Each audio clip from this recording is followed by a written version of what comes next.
A lot of folks living along the rivers in the Fox 10 viewing area keeping a very close eye on rising waters because of the heavy rains and flooding to our north. So when will the levels get to a level that could cause some concern? Let's bring in our meteorologist Matt Barentine for the breakdown and all of that.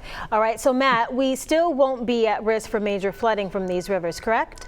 Not just yet, but as we go through time here, we are going to see some issues similar to what we had last year at this time. If you remember, heavy rains to our north last winter and spring caused high levels along the Tombigbee and Mobile rivers, as well as on the other side of the Delta at the Alabama and Tensas rivers.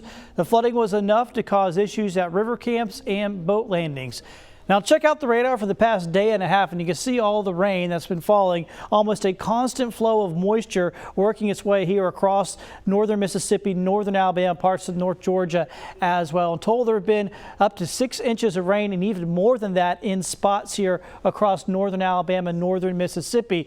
And of course, all that water has to go somewhere, and here's where it ends up. The Tombigbee Mobile watersheds, this area in blue, it stretches across the western half of Alabama and even parts of Mississippi where they've seen the heaviest rains. And then you got the Alabama watershed through the other side of Alabama all the way into North Georgia, once again in areas that have seen a ton of rain. So all that water is going to be headed south. We already have a number of river flood warnings. These green boxes here, these light green boxes. The dark green boxes are flash flood warnings that continue across parts of Mississippi and Alabama with all that heavy rain. So let's look at what we're looking at now. First off, Coffeyville at the dam there on Tombigbee.